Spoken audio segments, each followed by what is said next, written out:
there are still interior wounds. And that's a big part of, what we're trying to help people see. And that wound to identity, that sense of being split between your mother and your father, these are the two people that are your identity reference point as a child. And now they're in different houses, may or may not have anything to do with each other. Kind of that sense of going between those two worlds is very evocative and very much taps into that a sense of homelessness that a lot of adult children of divorce experience, whether that's literally losing your childhood home that has all of its repercussions, or just that sense of, I don't know where I belong anymore. I don't know where my place is in my family now that my parents have split. Family members might be at odds, saying different things about the divorce, like so much confusion. And then the questions that come, in the person's mind of like, who am I? Healing is real. Like we've seen this.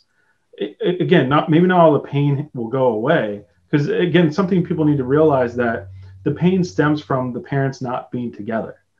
And that endures. Right. The pain endures long out. It's not just one moment in time. It's not just the separation of the legal contract. Right. It's the actual separation, losing the love of your parents together, which endures throughout life at all these milestones and holidays, etc. So that pain doesn't go away, but healing is really possible. Joyful, joyful, Lord, we adore thee.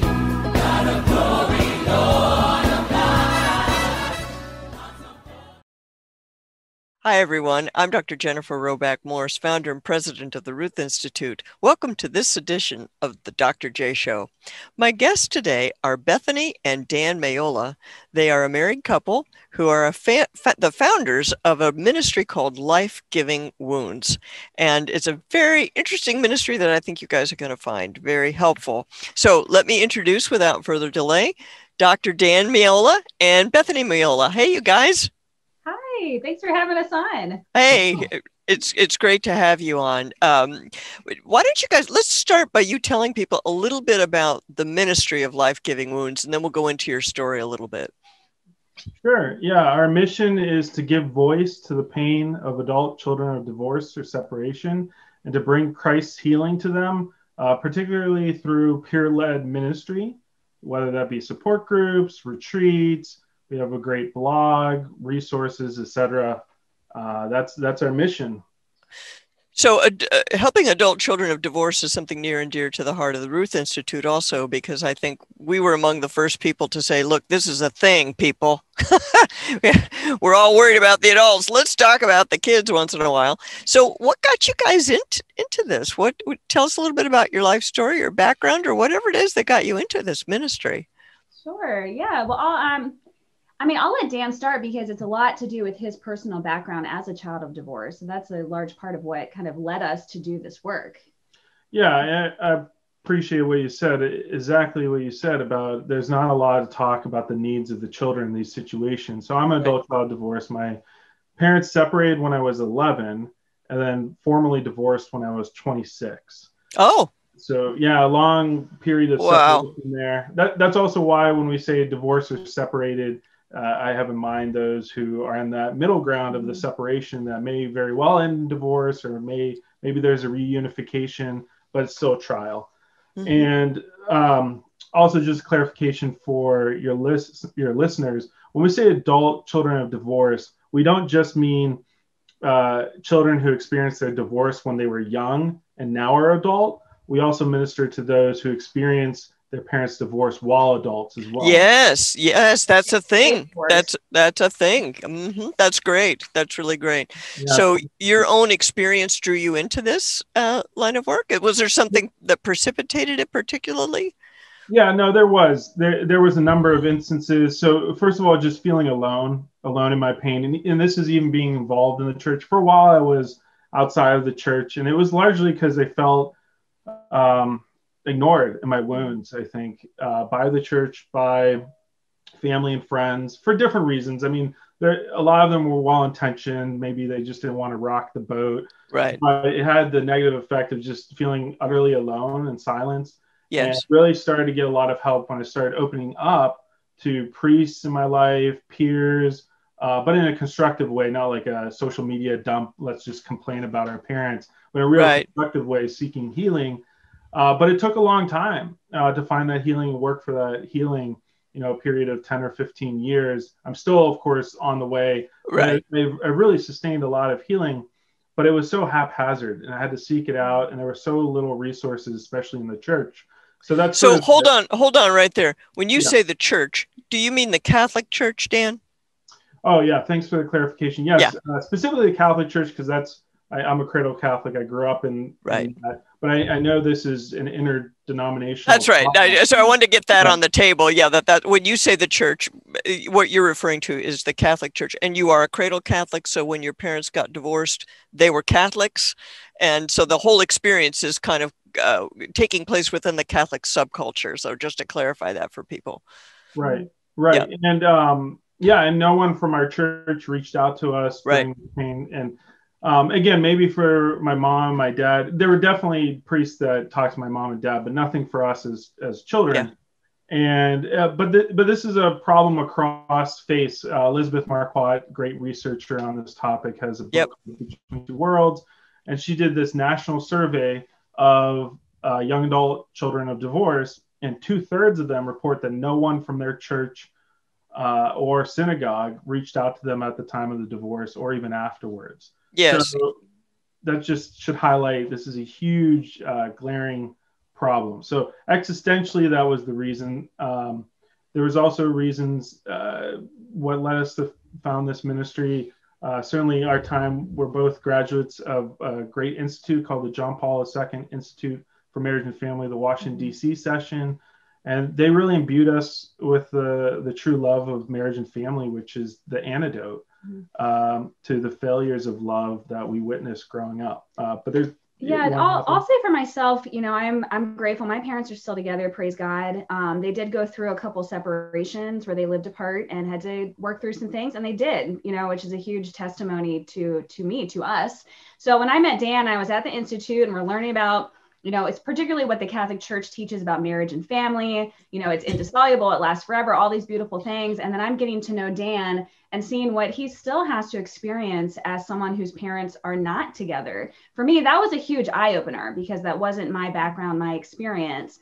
So it struck me in a fresh way that, the effects of divorce on children, they last, they last into adulthood. They're never quite fixed. There's not a fix for it. Right. So that was an eye-opening thing for me personally. And then, as you know, Dr. Morse, I worked for the Catholic Church for 7 years. I served the U.S. bishops in their marriage and family life office. And, that kind of gave me a sense of what ministries are happening throughout the country for marriages and families in particular. And I mean, there wasn't anything specifically directed for adult children of divorce. So all these pieces kind of came together that when Dan graduated with his PhD and we were discerning, what are we going to do next? We really felt on our hearts, drawn by the Holy Spirit to jump into this ministry and to dedicate time and effort and our education and our experience to helping people like Dan who were looking for that help and support and guidance as adult children of divorce. So tell me, what kind of degrees did you guys get from the John Paul II Institute? So we both got a master's degree in theological studies. And Dan worked on his PhD and completed his PhD in theology.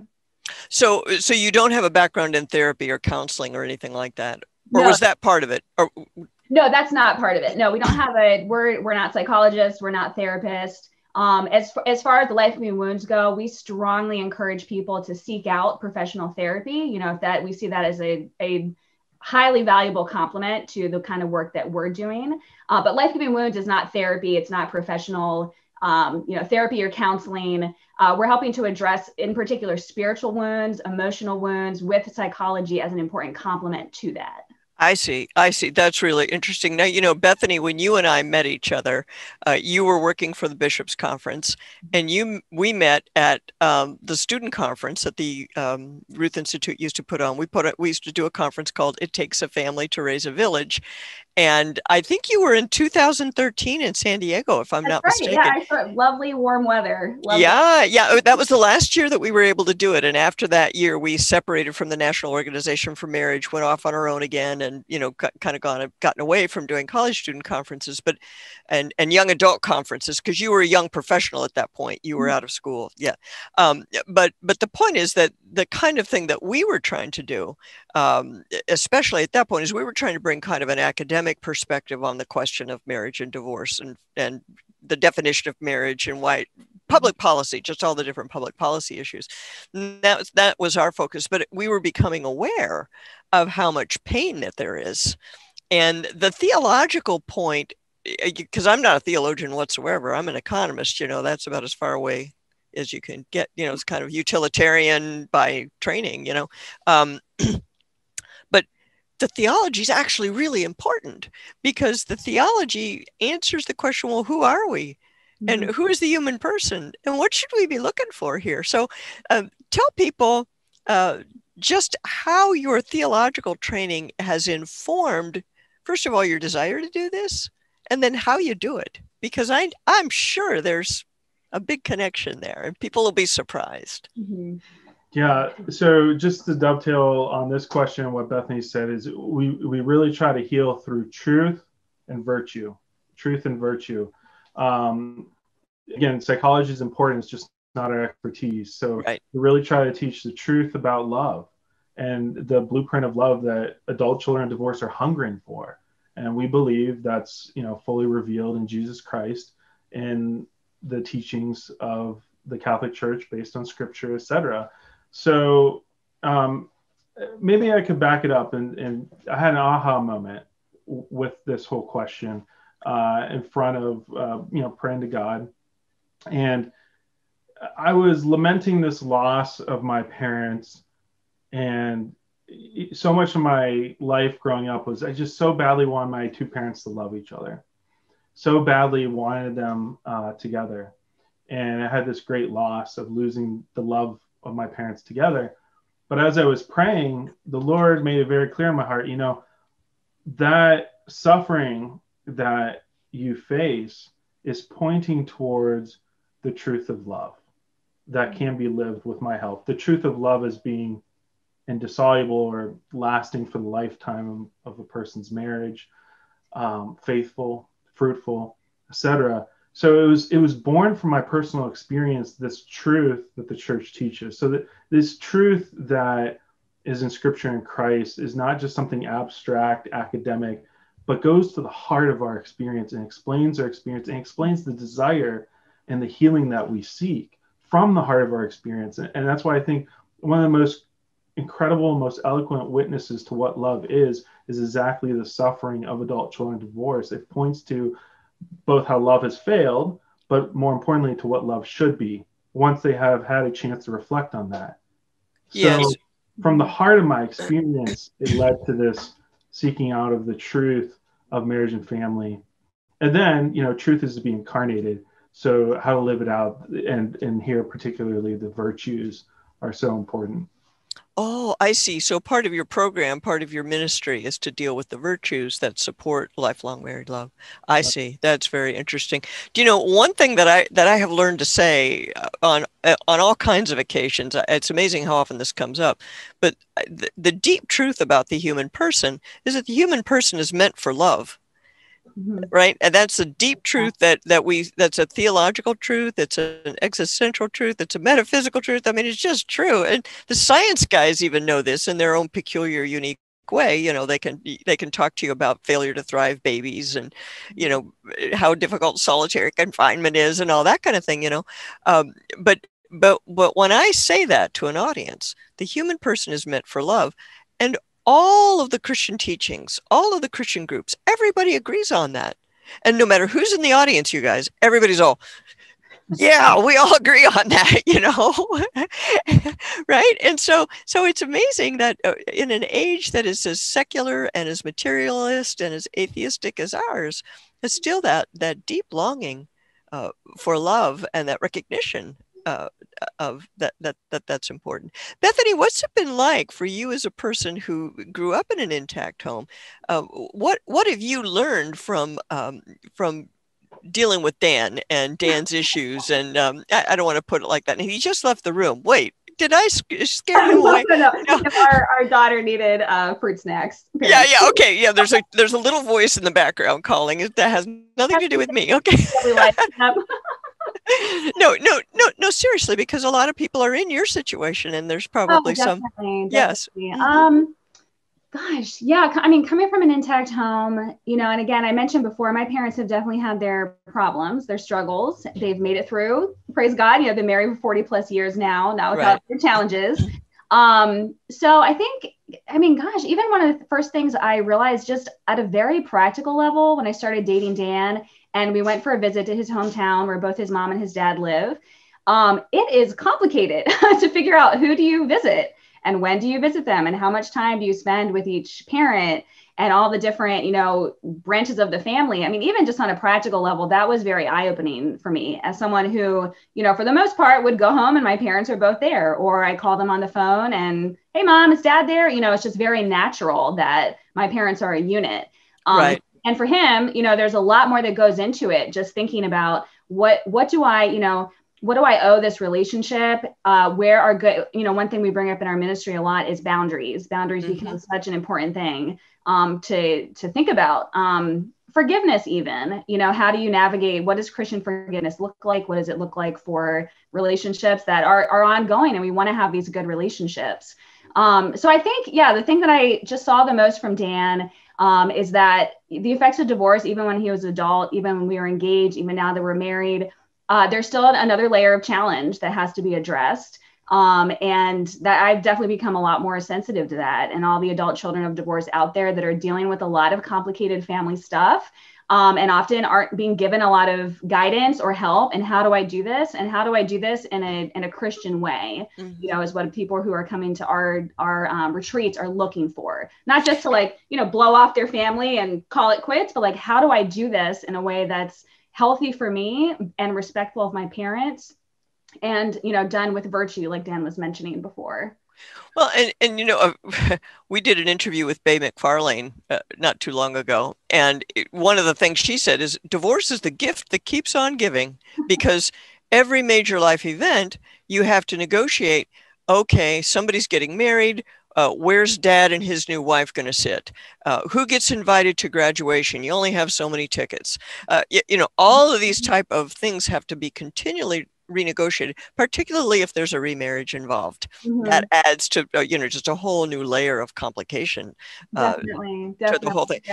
And I think what you said is really important, because a lot of people don't realize how complicated it is. People have this kind of sitcom, all problems are solved in 30 minutes kind of attitude towards divorce. It's like, oh, well, everybody's moved on, it's all good. But in fact, in a certain way, nobody's moved on. I mean, there's a whole branch of problems that are still there and still have to be dealt with. And I think a lot of people, in my observation, a lot of adult children of divorce feel invisible, and they feel like they're the only one who have that experience. So Dan, tell us a little something about that, discovering that you're not alone kind of situation. Is that an important part of your ministry? Yeah, it's huge. And raising awareness amongst people that, if somebody mentions to you that they're a child of divorce, to not just let it roll off and you just be like another fact, because our society, because it's so ubiquitous, has really minimized the suffering. So often it's minimized and not counted as real suffering compared to say poverty or abuse or other social ills, which are clearly a problem. So to say to somebody, that's a tough loss. Would you like to talk further about it? And is there anything I can do to help you? It can go a long, long way. So raising self-awareness, raising awareness that a lot of us feel alone. And it's a huge part. We always begin our ministries with talking about what's called the wound of silence. And that is this phenomenon that despite 1 million children a year, that's estimated, that experience their parents' divorce, they feel so alone, 16 times the amount on surveys of feeling alone. Why? A huge part of that is they feel alone in this suffering. They can't talk to their parents. They're afraid to upset their parents. They're caught between anger and love too, so they don't even know how to talk about it. And there's a lot of happy divorce talk in society. that, this is no big deal. There's some pain for a year or two, but children are resilient. They get over it pretty quickly.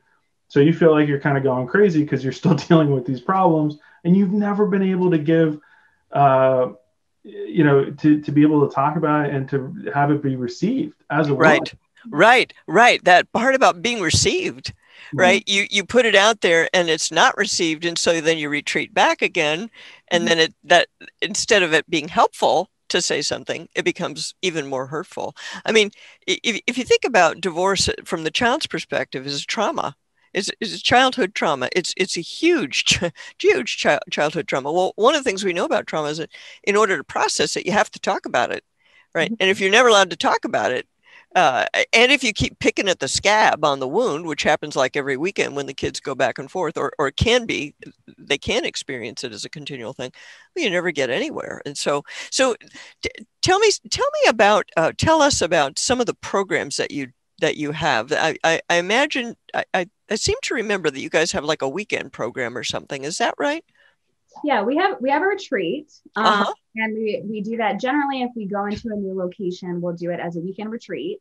Also in COVID time, we've done it as a virtual retreat that we've kind of spread out over a number of weeks. So the same content, just a different, format. And kind of the path of that retreat, we like to look at it like you are entering, it's very much a Paschal mystery, like journeying with Jesus, death, resurrection, and going forth. So first, recognizing the depth of the wounds that people are carrying within their own lives, the wounds to their identity, to their faith, to their relationships, kind of journeying with Christ into that pain is the first part of the retreat. Then realizing that Christ is there with them. That's kind of where our life-giving wounds come from, that we're not left alone in our wounds. Christ is there. Christ meets us. So that's kind of the second moment of the retreat. And then the third would be going forth. So we have these wounds. Divorce is a lifelong pain. Kind of mentioned earlier, it's not really something that's necessarily going to be fixed in our lifetime. So what do we do with that? How can our wounds become life-giving? How can we, can we help others who are experiencing the same pain? Dan had alluded to before, so many people who recognize the depth of their pain, once they're in a dating, engaged, married relationship, they give their all. They realize what they lost by not having their parents together, and they want to have a lifelong love. So that's a beautiful thing, like a way that their wound becomes life-giving. So that's our retreat in a nutshell. There's certain talks, that follow that path. It's a Catholic retreat. It's open to anyone from any faith, but there are some very Catholic moments, like the sacrament of confession and Mass. That our non-Catholic friends who come on the retreat can have prayer time, if that's not something they're familiar with. And then we have a support group that we actually have one coming up, a virtual support group in the spring that kind of takes topics that are mentioned on retreat and goes deeper and gives people a chance to be in community with other adult children of divorce and share each other's burdens and encourage one another, and just that peer support that we've seen is so important for the healing journey. So when you were doing them in person before all the lockdowns and everything, I imagine then, based on what you just said, that the interaction amongst the participants turns out to be an important component of the whole thing. Can you tell people a little bit about that? Yeah, I mean, that's one of the most healing aspects, to know you're not alone and to walk with peers. And one of the greatest successes of our retreats and our programs is developing friendships amongst peers who are focused on a common life of virtue and faith. So it's a constructive friendship. It's not a friendship that will pull you down, but build you up. And that's one of the huge gifts and graces that we've seen that come from our retreats and our support groups and other ministries. Mm-hmm. And one thing to mention too is not only are the participants in our retreat and support group adult children of divorce, the leaders are also. So we take that seriously, that by and large, the speakers, the small group leaders are also adult children of divorce, that, we have trained to be able to do that type of leadership. But people on our retreats, they're hearing from other people who understand the pain, from the inside, which we see as very important. So if somebody were to come to your retreat, how many people, how many facilitators would they encounter? Would it be the two of you plus some other leaders, or would you two always be there, or how many people would there be? What would it look like? Yeah, so typically we keep them small, 25 to 30 people. The online events are much larger. You have over 100 plus. but that's to facilitate. Psychologists say the ideal number for small groups is 6 to 10. So to have a guided group, you don't want to have more than 6 to 10 small group leaders. Participants in one small group. So we keep them small so we can go deep with each participant. But again, online is much larger and is potentially limitless, the number, but we try to keep the small group small. But so you've got a facilitator. So you have a facilitator for each of those smaller groups. Is that what you're saying? Yeah. So we have a trained small group leader. Gotcha. They're not like a facilitator in the traditional psychological sense. They're a peer as well. There's two-way sharing, but there are people that can speak about their healing. They're further along in their healing. I see. They can speak from a place of healing. So that's one of the nice things about the peer support groups is that the advice comes from people who know the wound from the inside. So it helps to build trust and feel safe to share. So in that way, it's a little bit like 12-step groups, that it's all peer-to-peer. There's nobody's in charge in the way that there might be in an encounter group or something like that, where there's a therapist who's directing traffic all the time. That's not the vibe that you guys are giving off. Yeah, I think that, I mean, that's a good comparison. I mean, there clearly are, like, Dan's the retreat leader to kind of make sure things are happening when they need to happen. But we've just found the peer-based ministry is so important. And to get back to Dan's point, bringing up the wound of silence, I mean, one reason it's so important for people to hear from peers is that there can be a lot of mistrust of a lot of adult children divorced. They feel talked about, not brought into the conversation and not being able to interact with people who really do get it. I mean, that's such an important component, of what we're trying to do. Because a lot of them have been shut down by people and their pain minimized. So there's a gap with anybody who claims to be an authority for good reason, because of their previous experiences. Now, when I heard that you guys were doing this, I was really excited. And I will tell you why I was really excited. Because some years ago, we realized at the Ruth Institute that the survivors of the sexual revolution were a significant, what do I want to call it? Not demographic, but a significant group of people that we should be thinking in terms of people who've been harmed by the sexual revolution, and they're down, but they're not out, and they're willing to get up and do something, and that these would be people that should be encouraged, enlisted, helped to heal and help to move forward, and that they can be great ambassadors for the full truth of integrated sex and marriage and family and all that. So we had this idea, and so we had a little retreat that we did, and it was really hard. I mean, I wasn't very good at it. I don't think we did any harm, but it wasn't natural. You know what I mean? I had a set of things I was trying to convey to people that I thought would help them feel better. So that was kind of that was as far as I could go with it. So when I found out that you guys were doing this, I was really excited. That somebody can move this ball down the field in a way that I can't. And so I'm really glad to be telling people about what you're doing and pointing people in your direction and stuff like that. Do you have, as part of your program, a part where you just kind of, lay out some facts, and to say, look, here's what's going on, and this is what's affecting you. And so you're not the only one, because this is what's going on, and just naming stuff like that. Is that part of what you guys do? Oh yeah, absolutely. So in addition to the small groups, we have presentations we call them meditations or talks throughout the retreat, but also support groups where we do present the truth, the different wounds. And we sort of highlighted 6 core wounds and then many other subset wounds, but the wound of silence, which we've been talking about, their wound to their identity, their wound. Okay. List them off, and then let's go back and talk them, because this is really interesting. The identity thing's really interesting. Silence, identity. What's the next one? A wound to their relationship with God, their faith. A wound to relationship with others. Okay. Then just some psychological issues that we sort of lump together: anger, anxiety, etc., emotional problems. And then the wound of unforgiveness and the wound of just dealing with the suffering in general. Like how do I make sense of this in my life? And then from there's a lot of subsets. Like, for instance, our support group is going to be talking about discernment of relationships or dating. And then of course, dealing with siblings, how to re-engage parents and deeper relationships, because we want to strengthen the parent-child relationship as much as possible. So there's all these other subset of wounds that we deal with that go more deeply in the support group. But sort of those are the 6 core wounds that we have found from research. And here I was blessed to be part of a research project at the John Paul II Institute called Recovering Origins.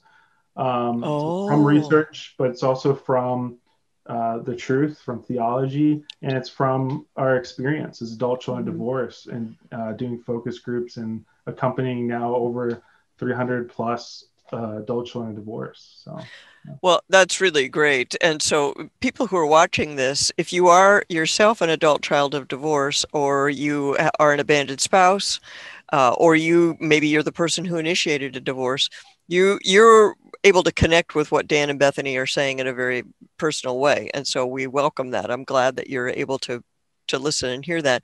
For those of you who do not have divorce as part of your life, I want you to hear what these guys are saying about the broad social significance of what's going on.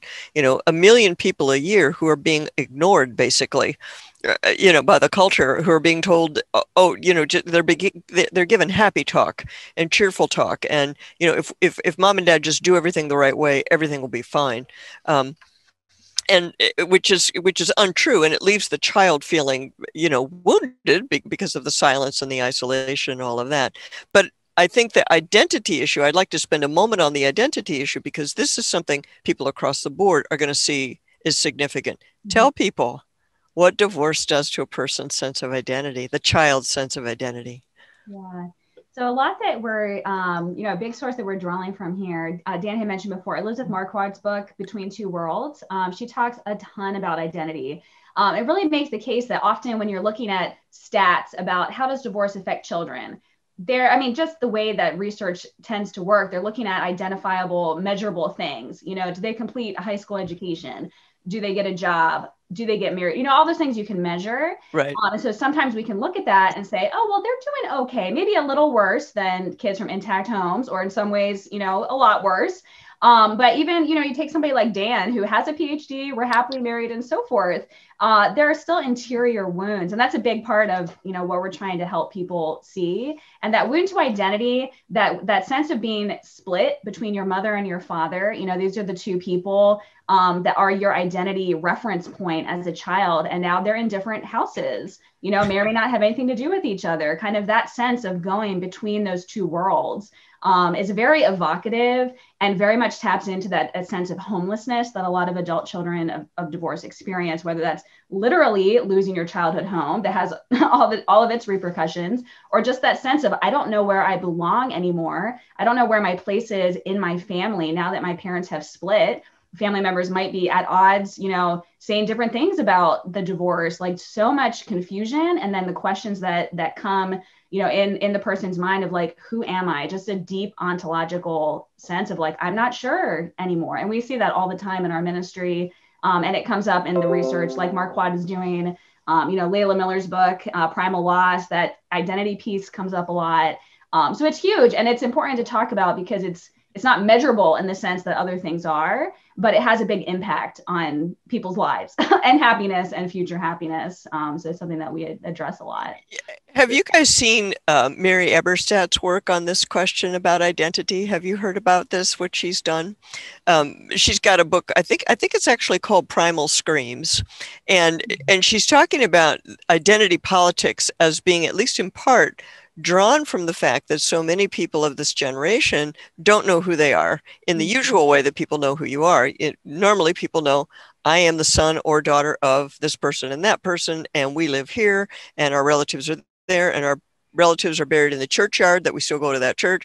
All of those sources of identity that are very, very deep have all been cast aside. And so kids are going around looking for some substitute for it. Her work is very evocative as well. And as you say, it's not something that you can measure precisely. But on the other hand, you can't ignore it either. When somebody puts it out there like that, you can't ignore it either. What kinds of things, when people come to your program, what do they say to you about why they've come? Oh, there's a lot. First of all, just the number one thing is they feel alone. Yeah. Which we've already covered. But number two, very closely, they don't want to repeat their parents' mistake in love. Yes. Is number 2. Number 3 is this sense of loss, restlessness. I don't know who I am, kind of feeling very unaffirmed, not beloved. So that's probably number 3.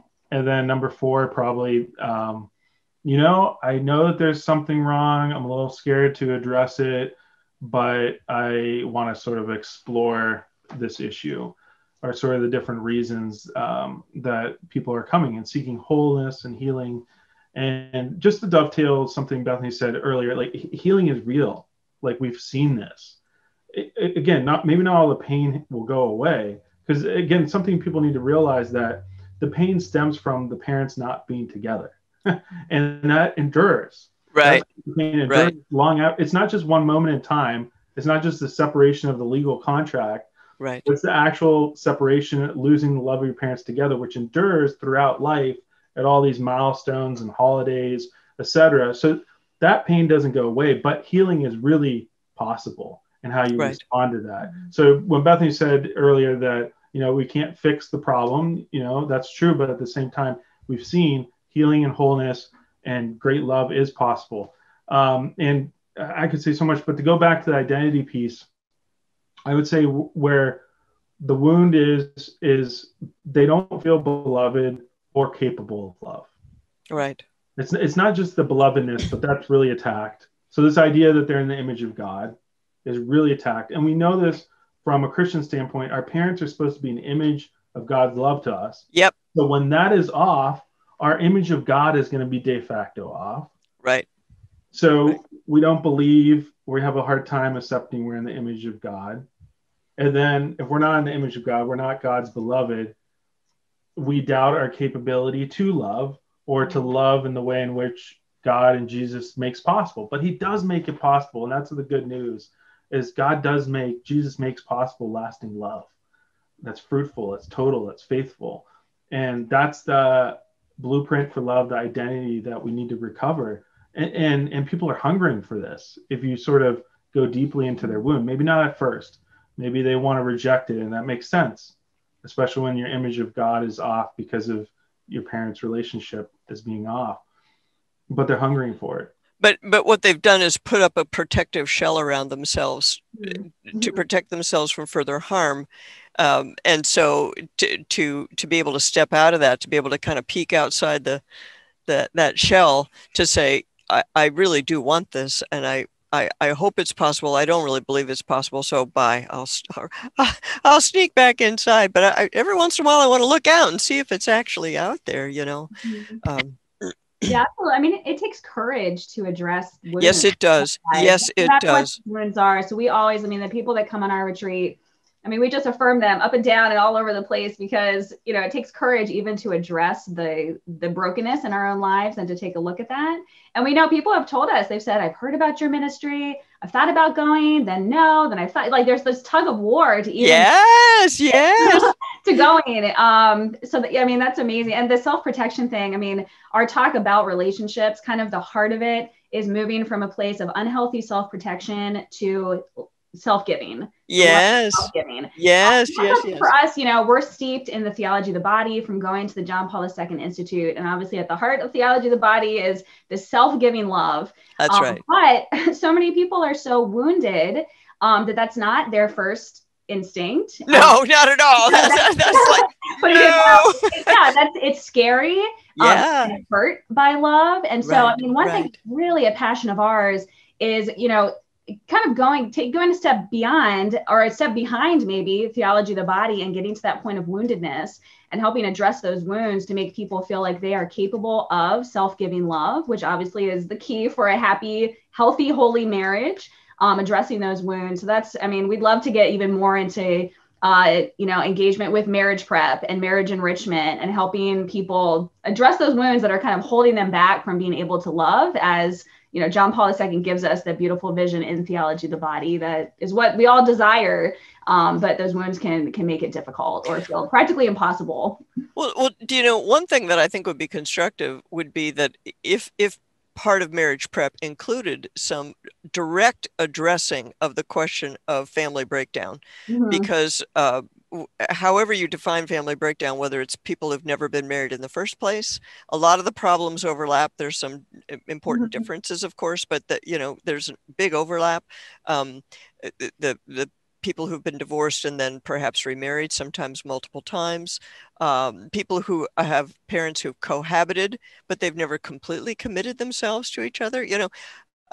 All of that, to have an honest to goodness discussion about that as part of your marriage prep, and to say what these things have in common is that from the child's perspective, the love between mother and father does not feel secure. We can't really trust the love between mom and dad, and it's too spooky to trust that. And yet that's exactly what you want and you need. And let's talk about it instead of hiding from it, You are speaking our language. I know I am. I am. Amen to that 100-fold. If we can get funding, our number one project is to do marriage prep geared towards the wounded specifically. Wow. Which is about everybody. That's true. We are about every, We are all wounded, but so often if it's addressed in marriage prep, it's a single talk. It's a family origin talk. It doesn't relate to all the different topics, and so there's a disconnect when you talk about total self-giving. There's a disconnect when you talk about NFP, because again, those things connect finances. Okay. Also, again, finances is security. It's a self-protective thing for a lot of us who lost the financial security of our homes growing up. So if every talk can be geared towards the wounded as a supplement, this is what we would love to create, again, if we get funding, every single talk related to the wounded, then I think we can see real conversion and evangelization happening, because now you're talking in their language and they're like, oh yeah. Okay, so now I start to see the relevance. Right. And otherwise, there's this disconnect from my experience and what I'm being taught. And if we can make that connection through the experience to say like, no, this is the answer. This actually correlates to your experience. Then you have that buy-in, you have that trust, you have that conversion. And again, it goes back to one of the biggest examples I used. Again, our desire for our parents to be together is a desire for long-lasting love that's total, faithful, fruitful. So it's connecting that experience that they feel with the truth, but then the virtues to help them overcome, because it's never the case. You need healing for the wound, but you're not going to give up 20 years of self-protecting overnight, because you're so steeped in that. And it made sense in the midst of the chaos and the survival. It made sense back then to be very independent, to be very, looking out for everybody, not necessarily reciprocal or dependent. You couldn't be dependent in a lot of these circumstances. But now as you move forward in a more healthy relationship, where you want it to be reciprocal, you need to be dependent, you need to trust. We need to teach virtue, that there's a gradualness in a good sense of gradualness towards these, and give them that idea. That's why virtue is important. It's not just like a one done thing. It's something you identify and you practice slowly over time as a couple. So I'm very big on the idea of virtue. And do you know another part of the process that I've found just in my very limited work on this topic is that I think it's helpful for people to see that at this point, the sexual revolution and its lies it's so pervasive. And I liken it to people driving down the road in a fog, and a lot of people are going to crash and burn, if everybody's driving down the road in a fog, but the lies are doing that to us, the all the happy talk, and, I don't need to go into it. You can figure out what it is. But if you look at it this way, most people are both victims of the sexual revolution and often also perpetrators, right? And so you have some guilt about what you've perpetrated, and you have some woundedness about having been hurt, and I think the children of divorce are unique in the sense that they actually at one time were truly innocent. They were truly innocent. It is not their fault that their parents got divorced, and it's amazing how often kids think that in their little minds. They translate it. If I had just been a better kid, this wouldn't. You feel that, Dan? Yeah, I had a foster at one point. Yeah. I had a foster child who talked like that. Why do you think you're? Whose fault is it that you're in foster care? Mine. Oh, You know, my what? You know, the guy, this 8-year-old, you know, but it's a way of keeping some control, right? Because you think if I caused it, at least I'm in charge of it. Yeah, it's a mess, but at least I yeah. don't feel quite so helpless with the whole thing. Definitely. Well, can I just share my experience? I want Yeah, to please, I want to yeah. give witness because this is important. If there's any listeners who are adult children divorced, it is not your fault. It's not your fault. It's not your fault. And there's a lot of different reasons for false guilt. We need to name it as false guilt and false shame. And sometimes it was because of well-intentioned parents saying, "I did it for you." What happens a lot of times in What? Oh yeah, a lot of times what happens is a well-intentioned adult who is trying to justify the divorce, saying, you know, I would have been miserable. I would have done all these bad things if I stayed with your mom or dad. So, you know, I really did this for you. This is what was best for a family, you know, because this has to get into some of the myths that I see. a happy I see. parent is a happy, you know, has Gotcha. happy children. But what happens is this is just one reason, by the way, of why false guilt can be internalized is the child, and this is my experience, thinks, well, where did I ever give the impression to my dad or mom that I wanted this? Right.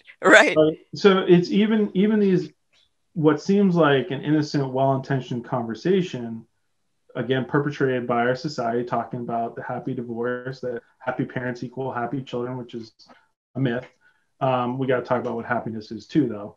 Yes. But that can create false guilt. Now, there's other reasons for false guilt. A lot of times children think that they could have done more to save it, or maybe they misbehaved or acted out, or right. maybe you know, we have to always bring up this topic. Maybe there were serious problems that they spoke out about, like, hey, mom and dad, I don't want you to hit each other. I don't want you to fight. You know, that those are good desires. That doesn't mean you necessarily wanted the divorce. Of course, the Catechism does make the Catechism of the Catholic Church, which is a teaching of church truths, just for listeners who are not Catholic. You know, it does make a provision for separation as a last resort for the safety of the children. But what is key and not talked a lot about is, so maybe those children brought up problems prior to the divorce, then the divorce happened, and the kids often feel guilty about ever saying something about the problems to begin with, and that they contribute to the divorce, when in reality, it was the parents' decisions. And what they most basically wanted was their parents to love each other and therefore provide the safety. You know, the divorce or separation, if it was needed for the safety of children, was only a last resort, as the church says, or second best. What they most deeply desired was their parents to love each other and therefore bring the safety. So they shouldn't feel guilty about raising problems prior to the divorce. But a lot of children, even adults, have a hard time distinguishing between those two. So we got to get into that experience. So this is a huge topic. And I just want to say, if you're out there and you're feeling any guilt, it's a false guilt. Like Dr. Morse said. Oh, yes. And you know what?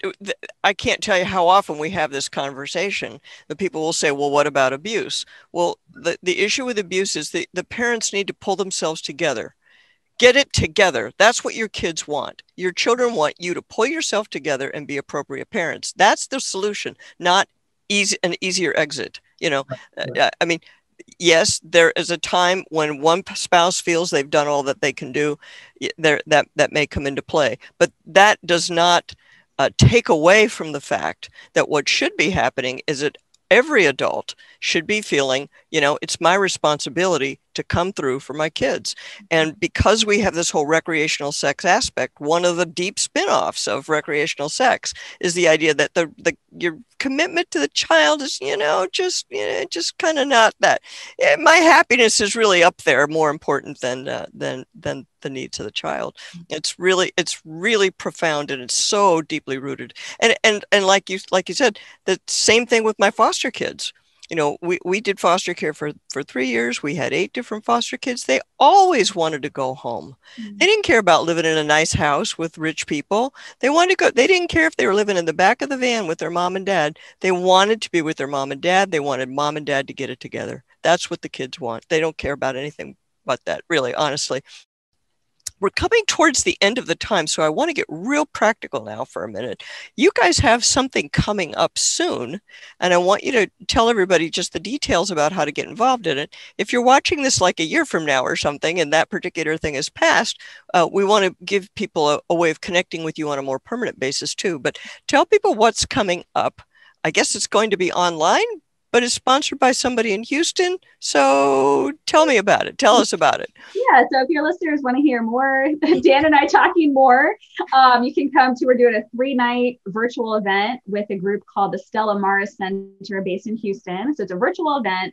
And over 3 nights, we're kind of going to just lay out, what do we do in life-giving wounds? What are the wounds that we look at? What is the path to healing? We're going to talk about forgiveness. We're going to talk about boundaries. We're going to talk about relationships. I mean, really, kind of the content that people get on our retreat, kind of condensed into 3 nights. And one unique thing about this event is it's open to anyone. So usually our retreats, our support groups are reserved for those who are adult children of divorce or separation. But this particular event called Beyond the Wounds, it's for anyone. So whether you're an adult child of divorce or you have a friend who is, or your spouse is, couples are encouraged to go together to kind of gain that deeper understanding of your loved one. So people can visit us on our website, lifegivingwounds.org. The information is up there. And just to put another plug, we also have a longer support group coming up, a virtual support group this spring. And that is for adult children of divorce or separation. So you want to check out our website for that info too. And your listeners way in the future, still come to our website. So we'll have whatever we're doing now on our website, lifegivingwounds.org is kind of the home base for us online. So what's the date for the event in Houston? It's coming up in March. It's 3 Mondays in March, 2nd, 3rd, and 4th Monday in March. Okay. In the evening, I want to say it's like 8:30 to 9:30 Eastern time. So 3 hours, and we'll give 3 separate talks and have a chance after each talk for Q&A with the attendees as well, so people can ask us, whatever's on their hearts and minds. Well, that's great. So how do the participants react to a program like that? Whether it's in the in-person or the virtual things that you're doing, what kind of feedback do you get from people who've participated? I mean, all sorts of feedback, but largely very, very positive. They're really grateful that we're having this conversation in the context of the faith. Again, it's open to whoever, even if you're not Christian, but again, that's our background. So we bring in the faith because we believe that's the deepest level of healing. But very positive. They're excited. They want to see more of this conversation by our leaders in the church, in our society.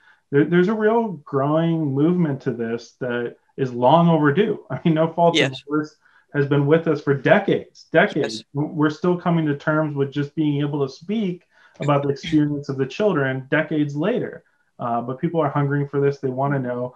There's a lot of people who want to help, whether they are adult children divorce or not.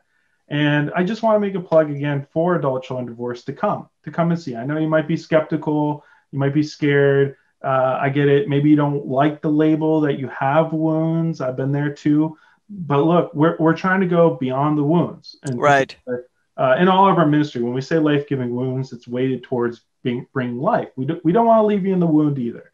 Right. And that's not our goal of our ministry. We do want to go beyond it. And healing is possible. And what about people whose parents were never married in the first place? Do you speak directly to them, and are they welcome to this program? Yes. Yeah, absolutely. I mean, we're aware that number is growing. People whose parents never got officially married. So technically they're not divorced, but maybe that relationship still fell apart, cohabitation, disillusion. Everything that we do in our ministry speaks to that experience as well. Because the core of the core people we're trying to reach are people whose parents are no longer together. They've lost the love of their parents together. So however that happened, and whether that was 20 years ago or whether that was 2 weeks ago. And I'll mention too, for your Catholic listeners, that we always also have people on our retreats whose parents have received an annulment. So that's kind of a particular Catholic aspect of this type of ministry. They too, are children of divorce. Their parents got civilly divorced. We're reaching them as well. And, depending on the person, some of them feel that the annulment brought them another level of healing. Some of them don't feel that way. We listen to them and start with where they are. But to be clear about that too, that we never want to think that parents receiving an annulment somehow is a magic fix to the pain that their children have gone through, losing their parents being together. Right, right. And in fact, sometimes it's an extra layer of pain for the children. Yeah, depending on a whole bunch of different, factors. We've kind of seen it all, heard it all. That space is open. Our ministry is open for people who have that in their background also. Yes, yes. And I too have seen that kind of all over the map, the way people have reacted to it and the impact that it has on children and so on. Do you deal with problems that are associated with remarriage? So in my observation, the most painful things for children after a divorce is when their parents remarry. That a lot of the worst things flow from that. And if you think about the scripture, Jesus doesn't actually say you can never live apart from your spouse, but he does tell you don't try another marriage, because that's not a thing. That's just not one to a customer for your whole life. And I often think to myself, if we would just do what Jesus told us to do and knock off with the remarriage stuff, it would, number one, change the incentives for the adults a lot, if they knew they couldn't get another marriage. And it would remove a lot of the most painful things that kids go through, is the seeing of a new family forming and then being left behind as a kind of leftover from a previous relationship and stuff like that. Do you guys deal with that directly, or does it just come up organically, or is that something you deal with? Yeah, both. So yeah, it's a very, very common problem that a lot children divorce. It's another wound, the wound of infidelity. It's huge. And yeah, the thing is, we're not isolated beings. When we're unfaithful to our spouse, we're unfaithful to the whole family, to the children. So yeah, it creates a whole nother wound and layer of it. And yeah, there is also those dynamics that the children from the previous marriage get left behind. Or, there's also serial remarriages. Like, I had one adult child divorce who had to go through 7. And he was in his mid-20s. He was in his mid-20s, had to go through 7 divorces and remarriages. Now, that's extreme, but a lot of them go through 2 or 3. It's not just one remarriage. Right. And there's multiple girlfriends. The transitions are just crazy. The number of lovers that come in and out of the household. It's very rarely just one remarriage, right? It's very often there's a lot of serial relationships, which has its own toll. So yeah, absolutely, we address that. And I because it's such an issue, we're actually devoting a whole support group coming up to it in March. To this topic, because it comes up, how to deal with your parents' remarriages and sibling relationships. That's the other thing. You get all these new siblings, maybe you start forming friendships, then all of a sudden they're gone. And some of them really bond with the siblings of the second marriage. And they talk about the great loss, how after that remarriage fell apart, they never had contact with their siblings. So, it's this whole chain of events. And this is what people have to realize. It's not just one wound and one point of time. That divorce creates this whole chain of events that we're largely ignorant of. And it creates all these many different losses that we're very ignorant of, because we can't even speak truthfully or honestly about the initial loss. Well, you know what? This is a great place to stop our time together, because that's a really, really powerful point. And I would just like to say to anybody who's participating in the Mayolas programs, if you'd like to get involved with the Ruth Institute at the little bit more different level that we do, the more public policy level, if you'd like to be a spokesperson for the rights of children for permanence in their parents' lives, we would welcome that. We would very much welcome your graduates, your alumni, to come and be part of our public policy mission. And the other thing that I think should be said in closing is that the traditional Christian sexual morality protects the rights of children to their parents. That's the good that one man, one woman for life really protects, is the right of children to be bonded with their own parents, to be bonded with that same set of siblings through their whole childhood. Those rights of identity and relationship, traditional Christian sexual morality protects that better than any of the alternatives. And I am so glad that Dan and Bethany Mayola, you two, that you guys are super. I'm so glad that you have this ministry, and I wish you every blessing in it. Thank you. Thanks so much. And thank you for all that you're doing too. Really appreciative of that. Well, that's great. Thank you so much for being our guest, and I will see you again in cyberspace. Everybody who's watching this program, you got to check these people out. You can see they know what they're talking about. I'm Dr. Jennifer Roback Morse for the Ruth Institute. Thanks for being with us. You've been listening to the Dr. J Show, a production of the Ruth Institute. The Ruth Institute equips Christians to defend the family and build a civilization of love. Check out our website at ruthinstitute.org for helpful resources and support. Join us on Facebook. Our podcasts can also be found online at ruthinstitute.org.